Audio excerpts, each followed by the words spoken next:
بحرین میں ایک ایسا واقعہ پیش آیا ہے جس نے بحرین کے عوام کو ہلا کر رکھ دیا ہے۔ اتنا حیران کن واقعہ ہے کہ جب یہ مجھ تک پہنچا، میں اس کی تحقیق کر رہی تھی تو میں شش و پنج میں مبتلا ہو گئی کہ کوئی انسان کسی کے ساتھ ایسا کیسے کر سکتا ہے۔ ایک شخص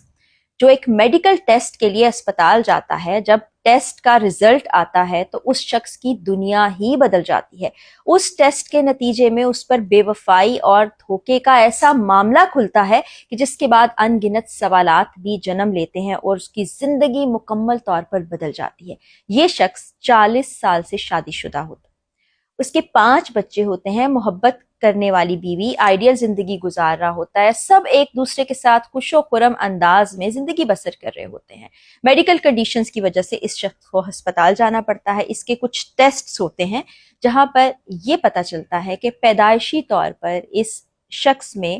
بچے پیدا کرنے کی صلاحیت موجود ہی نہیں ہے، لیکن گھر پر 5 بچے موجود ہیں۔ اس کو لگتا ہے کہ شاید رپورٹ میں کچھ غلطی ہو گئی ہے، شاید یہ رزلٹ میرا نہیں ہے، کچھ ہوا ہوگا۔ پھر اس کے بعد ٹیسٹ کا ایک اور سلسلہ شروع ہوتا ہے۔ بات ہوتے ہوتے ڈی این اے سے فورینزک ڈی این اے تک پہنچتی ہے اور اس بات کو یقینی بنایا جاتا ہے کہ وہ بچے جو اس کے گھر میں موجود ہیں، 40 سال جن کے ساتھ وہ خاتون کے رہا اور اس کے بچے تھے، وہ بایولوجیکلی ان کا باپ نہیں ہے۔ اب اس شخص کی ایک لمحے کے لیے کیفیت سوچئے، جو کہ سوچ بھی نہیں سکتے کہ اس کو کتنا بڑا دھچکا لگا ہوگا۔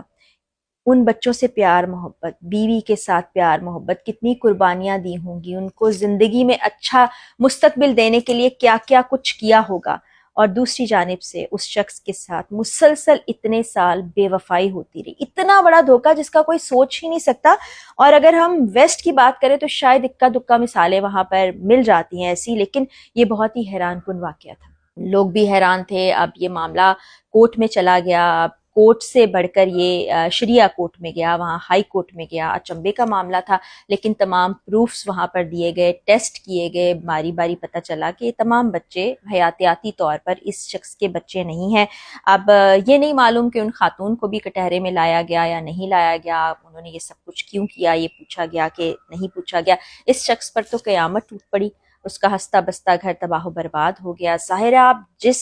جگہ پر رہ رہے ہیں، جس گھر میں رہ رہے ہیں، بچوں کے ساتھ رہ رہے ہیں، آپ کی انسیت، آپ کی محبت ہو جانا نیچرل بات ہے، لیکن جب یہ سب کچھ سامنے آئے تو وہ شخص کیا کرے؟ اس کے سامنے تو آپ سمجھیں کہ ایک تاریک راستہ ہے، پھر اتنی بڑی بے وفائی اور دھوکہ، وہ بھی 40 سال پر محیط۔ اور اگر شاید یہ ٹیسٹ نہ ہوتا تو یہ راز اس شخص پر نہ کھلتا، وہ اسی طرح زندگی بتا دیتا۔ اب آگے کیا ہونے جا رہا ہے یہ بھی ایک بہت بڑا سوال ہے۔ اب وہاں پر شریعت کورٹ نے بھی اور جو دیگر قوانین وہاں پر موجود ہیں ان کے مطابق فیصلہ کیا گیا ہے کہ اس شخص کی حیثیت کو ان بچوں سے بالکل الگ کر دیا جائے گا۔ جو ڈاکیومنٹس ہیں، جو دستاویزات ہیں، ان سے بھی اس کے نام کو حذف کر دیا جائے گا۔ ظاہری بات ہے، بچوں کے شناختی کارڈز ہوتے ہیں، بچوں کا آگے بہت سا پروسیس ہوتا ہے جن میں والد کا نام ہوتا ہے، وہ سب کچھ حذف کر دیا جائے گا۔ اب یہ اس شخص کے لیے، ان بچوں کے لیے بھی بہت ہی تکلیف کرب کا مقام ہے۔ اگر ایک لمحے کے لیے آپ ان کی جگہ جا کر سوچنے کی بھی کوشش کریں نا تو آپ کے حواس باختہ ہو جاتے ہیں کہ یہ کیسے ہوا ہوگا۔ اب یہ بچے کیا کریں گے، یہ شخص کیا کرے گا، وہ خاتون کیا کرے گی، 40 سال جو زندگی گزاری اس کا کیا؟ ایک کھلا دھوکہ ہے جو سب کے سامنے آ گیا۔ اب تمام ریکارڈ سے اس کا نام حذف کر دیا جائے گا۔ پھر شرعی قوانین کے تحت اور بھی بہت سے مسائل سامنے آتے ہیں، بہت سی چیزیں ہیں جن کا سامنا اس کو کرنا پڑے گا اس شخص کو، لیکن سالوں کی محبت، سالوں کی قربانی، سالوں کی ایک خوش آئند زندگی کے جو خواب تھے وہ ٹوٹ کر رہ گئے، بکھر کر رہ گئے۔ یہ شخص بھی بکھر کر رہ گیا۔ آگے کیا ہوگا؟ لیکن یہ جو ایک سچی کہانی اس وقت سامنے آ رہی ہے، اس سے سمجھ یہ آتا ہے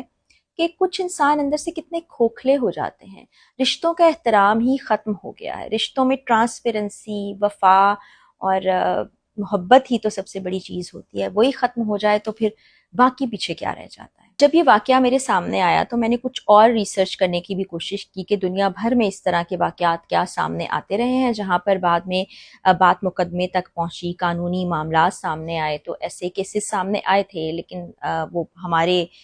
اسلامک ممالک میں کہیں ایسا واقعہ مجھے نظر نہیں آیا۔ گھانا کے واقعات تھے، ویسٹ انڈیز کے واقعات تھے، برطانیہ میں ایک ایسا واقعہ سامنے آیا۔ تو بہت ہی حیران کن میرے لیے یہ ہوا، کیونکہ ایک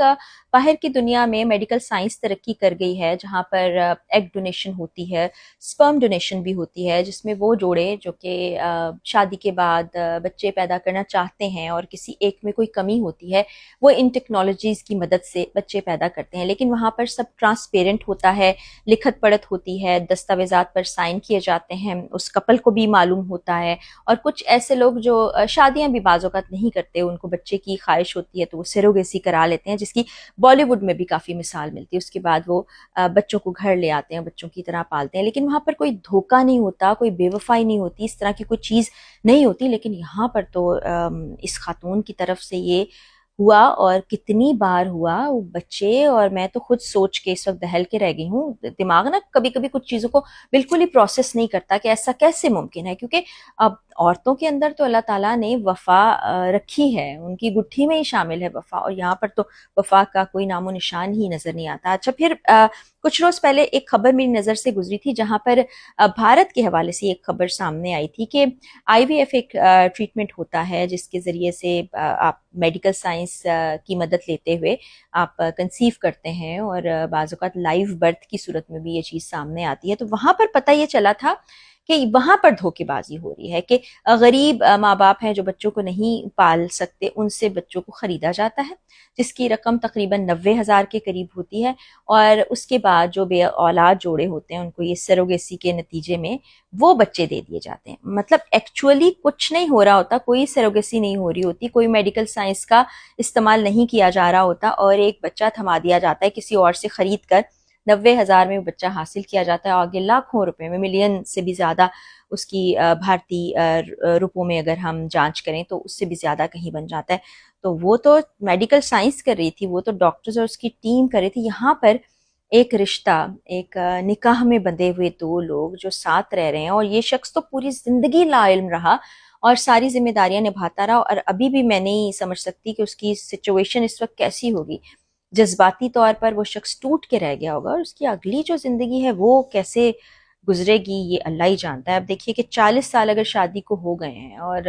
20 سے کچھ زیادہ عمر بھی اگر اس شخص کی رہی ہو جب شادی ہوئی ہوگی، تو 60 سے زائد کی عمر میں وہ جا چکا ہے، اور ایسے وقت پہ ایسا دھچکا برداشت کرنا بہت ہی مشکل ہے۔ پھر اس کے بعد آگے بہت سے قانونی معاملات ہیں جو اس نے جس طرح سے زندگی میں مشکل کاٹ کے اپنے ان بچوں کی زندگی کو، مستقبل کو اچھا بنانے کی کوشش کی، یا بیوی کے لیے جو جو کچھ کیا، وہ سب تو ختم ہو کے رہ گیا۔ اتنا بڑا دھوکہ۔ اب آپ کامنٹ سیکشن میں ضرور بتائیے گا کہ آپ اس بارے میں کیا سوچتے ہیں، اور مجھے لگتا ہے کہ یہ ہمارے لیے تو بہت ہی تکلیف دہ بھی ہے، حیران کن بھی ہے، اور عجیب بھی ہے کہ اس طرح کی چیزیں اب ان ممالک تک بھی پہنچ گئی ہیں، اور اتنے سال دھوکے سے کیسے آپ زندگی بسر کر سکتے ہیں، اخلاقی طور پر، شرعی طور پر، قانون کی نظر میں انتہائی غلط ہے۔ اگلی ویڈیو میں انشاءاللہ بشرط زندگی ملاقات ہوگی، اجازت دیجیے، اللہ حافظ۔